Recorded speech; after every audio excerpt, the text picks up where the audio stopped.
నమస్కారం. ఎలా ఉన్నారు? బాగున్నారా? మేమైతే బాగున్నాం. ప్రస్తుతానికి ఒడిశాలో ఉన్న పూరి జగన్నాథ స్వామి టెంపుల్కి అయితే వచ్చామండి. మేము వచ్చి 2 days అవుతుంది. స్వామివారి దర్శనం అయితే నిన్న చేసుకున్నాము. మేము చాలా అద్భుతంగా ఉంది. ఇప్పుడు ఇక్కడ భక్తుల సంఖ్య అయితే చూద్దాం. క్యూ లైన్ లో ఎంతమంది భక్తులు అయితే ఉన్నారు చూస్తానండి.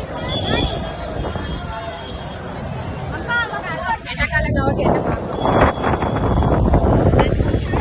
దగ్గర నుండి చాలా మంది భక్తులు అయితే వెయిట్ చేస్తున్నారు స్వామివారి దర్శనం.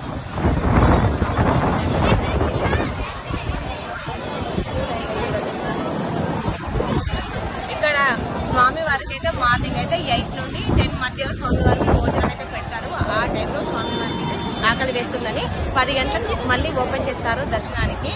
చాలా రష్ గా ఉంటది. పిల్లల్ని పట్టుకుని అయితే జాగ్రత్తగా రండి. మరీ చెప్తున్నాను, చిన్నపిల్లలు ఉన్న వాళ్ళైతే చాలా జాగ్రత్త. ఎందుకంటే అక్కడ గర్భగుడికి వెళ్ళాక చాలా తొక్కిసలాట ఉంటుందండి.